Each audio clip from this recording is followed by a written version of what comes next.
Thank you guys so much. Got a crowd today. Thank you all so much for coming. I know I'm really excited about this conversation. I know we have a few people here who are very excited. Can each of you guys just go down the row, tell me kind of a little bit about yourself and how you got involved with the Women's March? Sure. My name's Brianne Butler. I'm a Detroit native. I moved to New York about 7 years ago, and I'm a chef. So my life's a lot different since the march. So a little bit of background. I used to work at Facebook as their pastry chef, and yes, they have an in-house pastry chef. So I did that for a couple years, and then I started my own business, and I got the magical call last April to do cookies for one of Hillary Clinton's fundraisers. So, you know, having your own business, you're in your own zone, you're doing everything from your own taxes to deliveries to rolling out cookie dough till 3 a.m. And I wasn't really paying attention to what was happening around me. And I was at that fundraiser and it just hit me like a ton of bricks. Like, I need to be paying attention right now. So I started to get more involved, and I was at Javits that night. We thought we would have the first female president, and obviously the night took a very different turn. Yes, indeed. Yeah, one of the worst nights ever. So I was actually on the train home, and I had to get off at 42nd Street to throw up, and there was 3 other women doing the same thing. So we just hugged around a trash can and cried. And for me, that was my moment of, okay, I'm crying now, but what can I do? Like, I can't just sit around for the next 4 years. And so I went on Facebook and I saw this post, and there was only a couple hundred people that had signed up at that point. And so I just messaged Bob Bland, who was the person that had the post, and I was just like, hey, do you need help with this? And she's like, oh, I saw you worked at Facebook. Can you start making Facebook pages for all of the states to mobilize to DC? And I'm like, sure. So I started doing that. She made me a host of the event, and I thought my Facebook was gonna break. Like, it was just messages by the hundreds. And so within 24 hours, there was people from all over the world reaching out, people from Australia saying, please don't change the date because we already bought 10 plane tickets. So for me, I mean, at that point, it was no turning back. And it's been an incredible ride ever since. And I can't believe our 6-month anniversary is just, what is it, next week? What day is it? A couple weeks? Yeah, so here we are. Wow. Really awesome. Emma, what about you? So my name is Emma Collum, and I am a CUNY Law alum, so right over the water. And I have been part of politics, working with legislatures, working with unions, working for not-for-profits. I am currently a general counsel, and much like Brianne, this past election happened, and I woke up the next day, and I thought that someone had died. So, like any normal person, I thought, well, what do I do? And I figured, well, I'm gonna skip work and go get margaritas. And instead, I saw a post from who I now know was Bob Bland asking for volunteers. So as a general counsel, I offered my legal services. And she said, are you living in Florida? And I said, I am. And she said, do you want to run Florida? And I said, yeah. And then thought I should have gotten the margaritas. But ended up leading 27,000 Floridians up to DC. It was pretty incredible, and along the way, met these 2 fantastic women and was asked to join the national team in order to help lead all 50 of the states up to DC. Since then, Women's March Florida has become a 501c3. I still serve as a co-field director on the Women's March national team, and I'm also running for office as state representative for Florida. And I saw my husband like 6 months ago. He's fine. Everything's fine. It's fine. So you have like a ton of time to chill. Yeah, no, we're fine. Everything, not busy at all. Hi, everyone. Thank you for coming. I'm Renalini Chakraborty. I don't expect any of you to be able to say my name. So my story is kind of probably similar to a lot of folks like myself who are immigrants to this country. I'm from India, from Kolkata in India. I came to this country 8 years ago to go to college and have stayed here, worked here. My entire life is here, even though my family is back home, but my husband and I, we're both immigrants and we've made a life for us here. I have been politically active pretty much all my life. I had an opinion about everything growing up, much to the dismay of my parents. And I got my, you could say like entry into activism when I was 15 or 16, working for sex workers' rights and their children's rights in India, in one of the most notorious red light districts in South Asia. Fast forward back, being a student here, it's a lot sort of figuring out like how to really find your place, because not only is there a huge cultural difference, it's really difficult when trying to explain to people just how many steps, how many aspects go into sort of, figuring out your footing in a foreign country. Last year, I had been organizing protests and marches against Donald Trump. I live in Chicago, by the way, and I'm a doctoral student there at University of Illinois in Chicago, and we mounted probably one of the largest anti-Trump protests last March. Probably one of the many reasons he hates Chicago so much, because he was coming there to talk and we were not having any of that. So same as these ladies, November 8th was sort of like a huge shock to my system.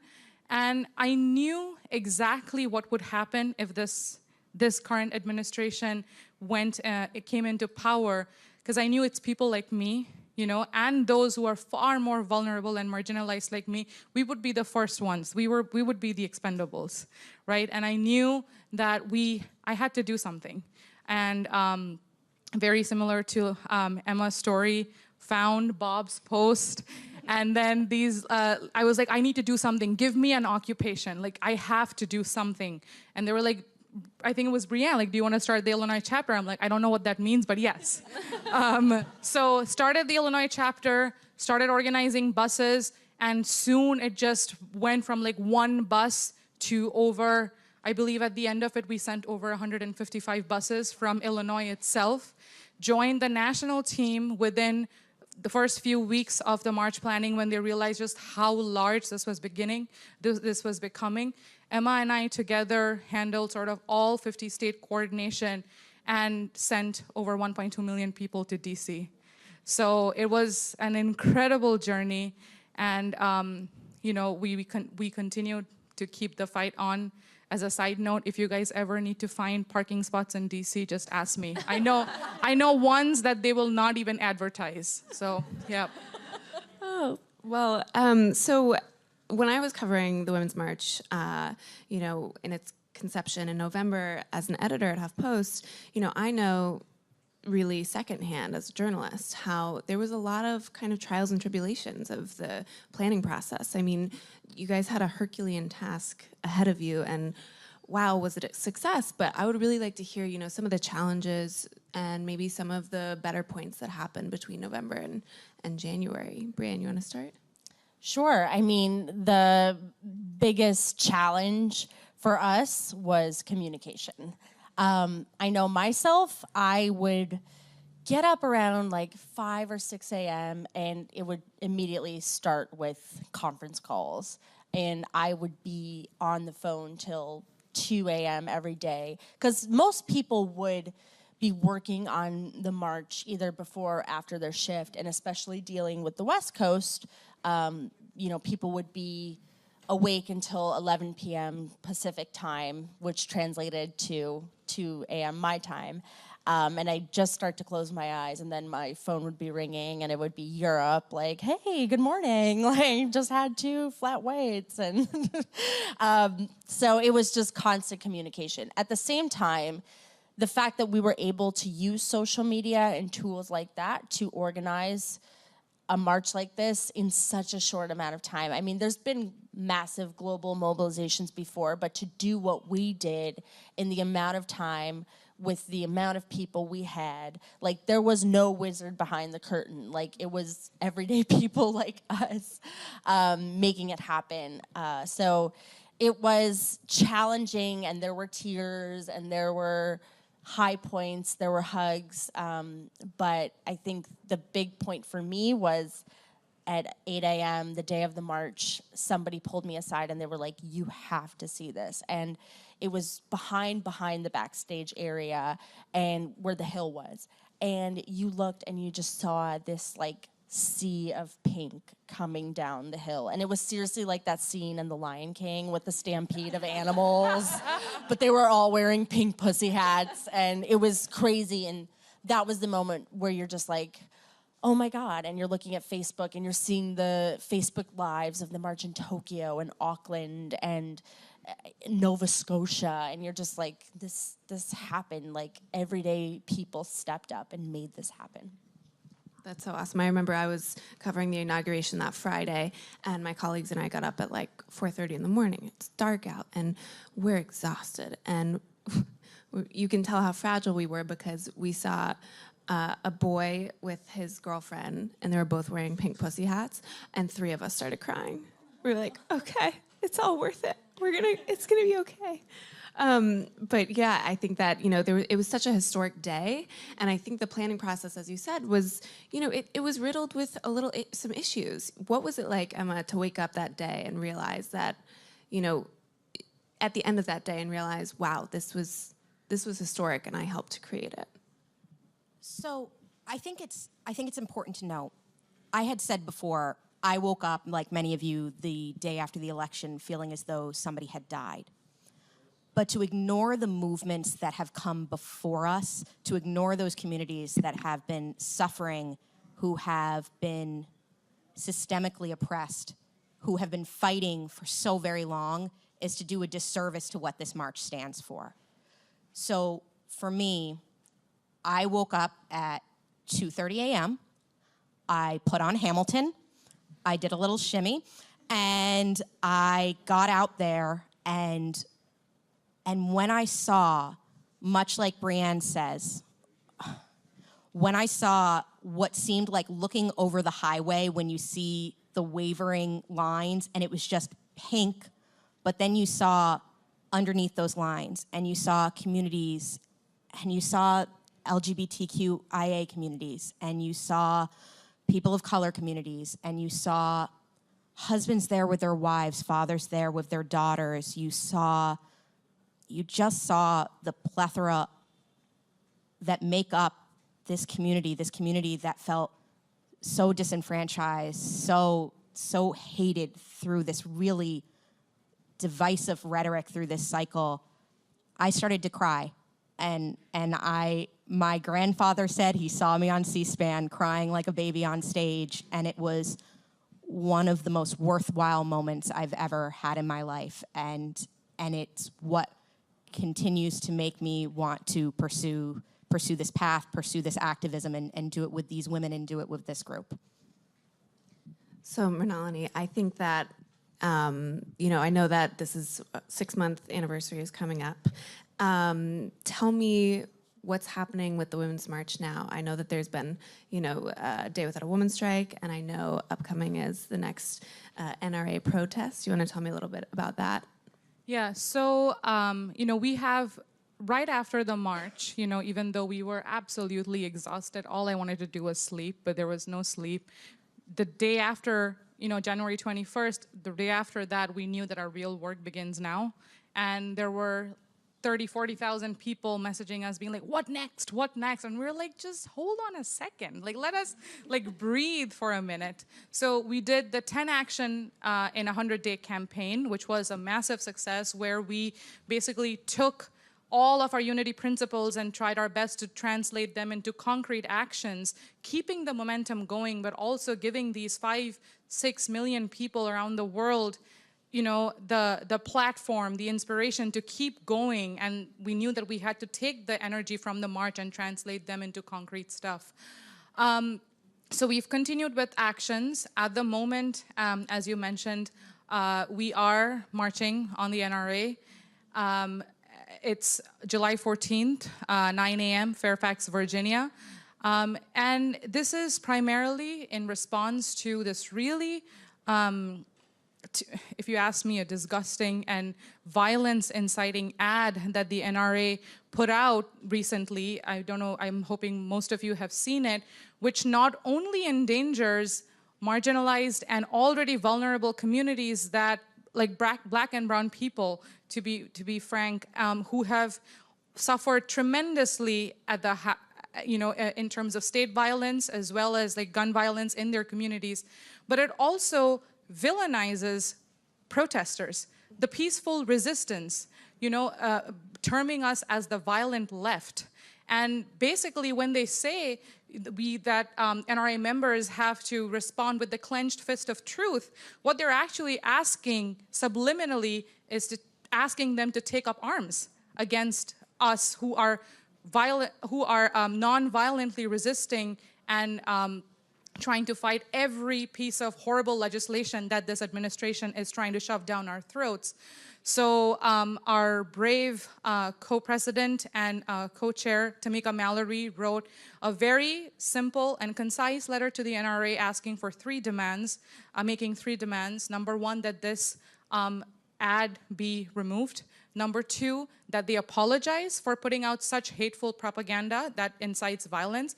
And number three, that they acknowledge that the NRA makes a big deal about being a civil rights organization, but they have been almost deafeningly silent when it comes to protecting the Second Amendment rights of Black and brown folks.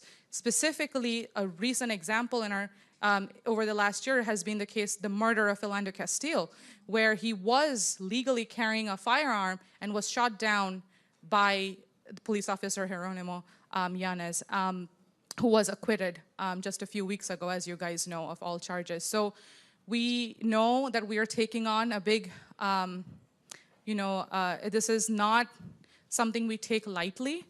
But at the same time, we were also very clear when we started the Women's March that this is not a feel-good movement. Lives are at stake. Actual tangible damage has been done to people's lives. And, we made a commitment to put our bodies on the line, if need be, to keep pushing this administration to truly be an administration that takes care of all Americans, not just some Americans. And I guess I would piggyback on that with the question of this work is exhausting and it's important, and how do you keep the momentum going when, like you said, there's kind of this everyday assault on women's rights, and you three are at the forefront? I mean, they're making it pretty easy to keep the momentum going, let's be honest. It hasn't been difficult to make people's inner fire light up and say, I want to do something. The biggest thing is, what can you do? And, we get this question all the time. And what's going to change the dialogue, what's going to change the course of how things have been and how things are going to be, is the everyday people, all of you in this room, stepping up. What are you good at? How can you apply it to political activism? Like me, I'm a chef. There's certain things, whether it's delegating or working well under pressure, that I excelled at in my career, so I can apply that to political activism. And people have different skill sets, and if you're able to work in parallel, and even if it's just 15 minutes, if you're great at making a spreadsheet, that takes me 2 hours to make a spreadsheet, but some people can whip it out like nobody's business. So there's a lot of ways for everybody to contribute. And that was really my last question is, volunteering is so important. We see it every day. We see it with the Women's March. Emma, you want to tell me a little bit about why you think volunteering is so important? And secondly, for people in the audience today, people watching on the live stream, how would you suggest to someone who maybe wants to get involved with their own communities and at a grassroots level, get involved? So one of the things that I've learned from being Women's March co-field director as well as the executive director of Florida Women's March is that with the millions of things that are coming down the pipeline at us every day, it's easy to get exhausted and depressed and just want to curl up into the ball. But if you do that, that's 1 minute, that's 15 minutes, that's one day wasted that you could have been volunteering. You could have been calling or writing a letter to your senators. You could have been doing a sit-in like so many brave individuals did in Washington, D.C. for healthcare. Or you could be running for office. So what I want to say is take that anger, take that sadness, and foray it into activism, foray it into volunteerism. If you want to get involved and you have 5 minutes, write a letter, call your senator. There's so much information out there for you to do it. If you have 18 months, run for office. Because I'm going to tell you right now, there can be change. We're making change right now. We're making tangible change. And it's going to come from people like all of you who are sitting here actively engaged and ready to get out there. And it's going to come from putting the right people in office and telling the people that are in office that you don't feel like currently embody your values to maybe get out. But I think in order to volunteer, there's so many great groups, including the Women's March, including Indivisible, including NOW, including Planned Parenthood, including ACLU. They want your boots on the ground. You just have to pick up the phone and call. Great. Well, I think we can throw it out to the audience, see if anyone has a question. Hi. Thank you for being here, and thank you for organizing the event. I was down in the Women's March, and I thought it was really inspiring. I just wanted to know, you were speaking a little about what activists can do, but you were also touching on how you saw young people with their families there. And I was wondering what advice you would give to someone who's a little bit younger to try to get them to understand this activism and to motivate them in sort of their circles and what they can do to make this change. Well, I mean, it starts in your environment, right? So for a lot of young people, that's school.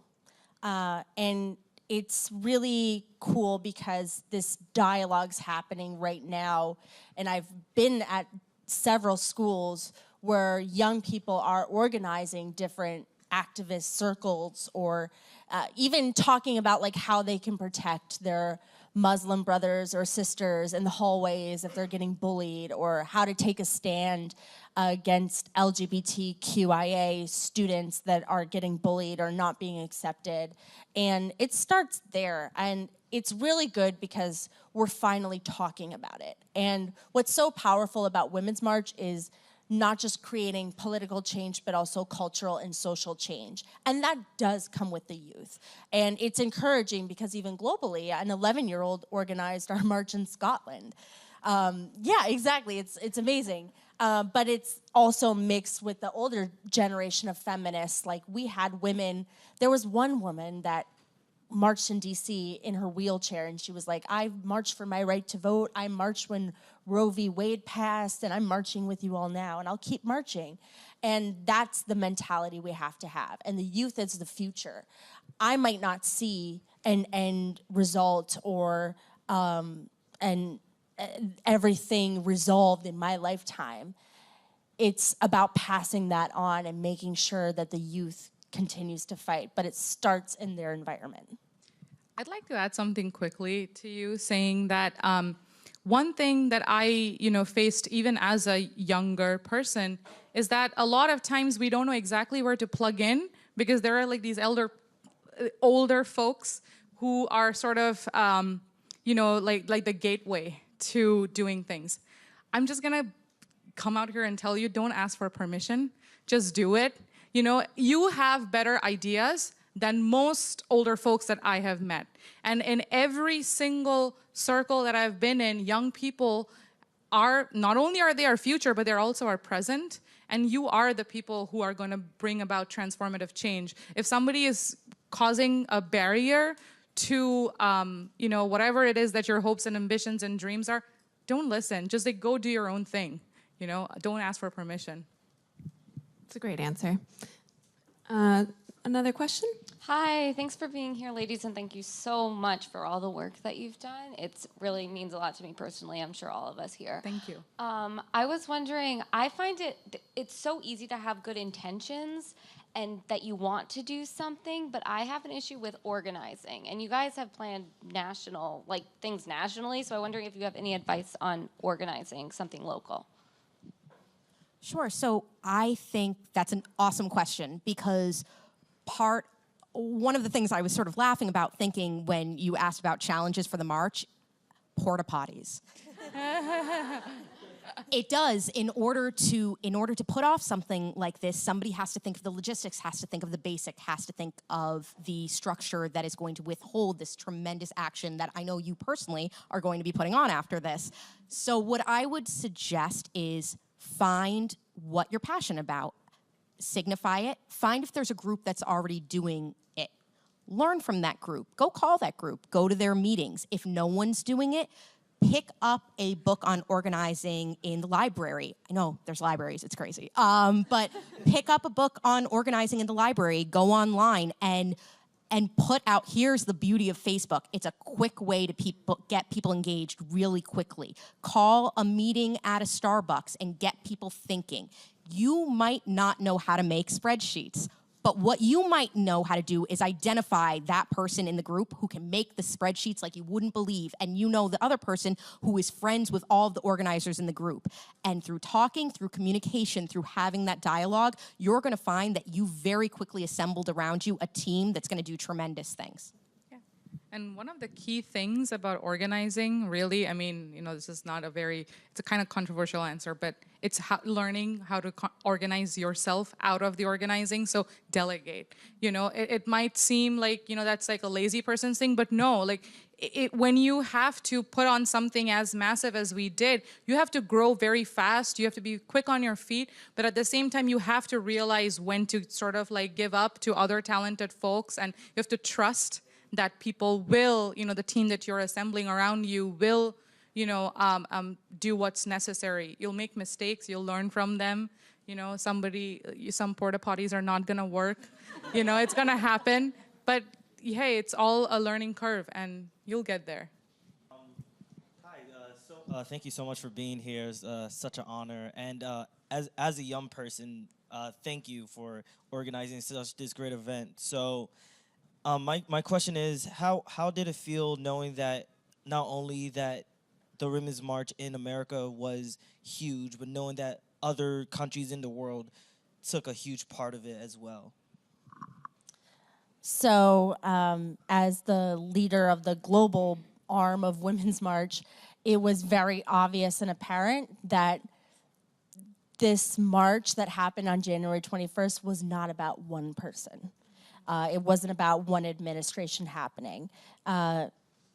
He might have lit the match on the gunpowder all the other countries had been sitting on, but it goes beyond that. And it goes to show that there's so many communities, particularly women are one of the most marginalized communities around the world. And to hear the reasons why they were marching, to see the signs in Japanese, and to hear that women in South America were marching for gender violence. It's still a huge problem. No one's talking about it enough.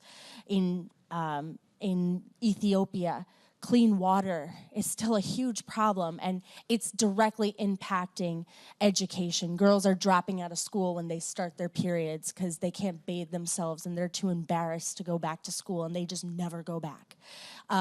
In Tokyo, the women there are resisting because in their culture, it's common to just get married and be a submissive wife and have kids and this and that. And the Japanese women are taking a stand and being like, you know what? No, I want to educate myself. I want to grow myself before I have a family. And so you're seeing this resistance happening. And a lot of it is just that domino effect of starting that. And when somebody speaks up, it's amazing how many people are like, I've been feeling like that too, and I just was too scared to say something, or I didn't know other people felt that way as well. And even in red states, we're seeing incredible groups coming together, and they're like, I thought I was the only Democrat on my block, and like it's bringing people together. But a lot of that is just speaking up and taking a stand, and it does create a ripple effect. Great. Well, thank you all so much for coming. Thank you. This Thank you was so such much a for wonderful having us. conversation.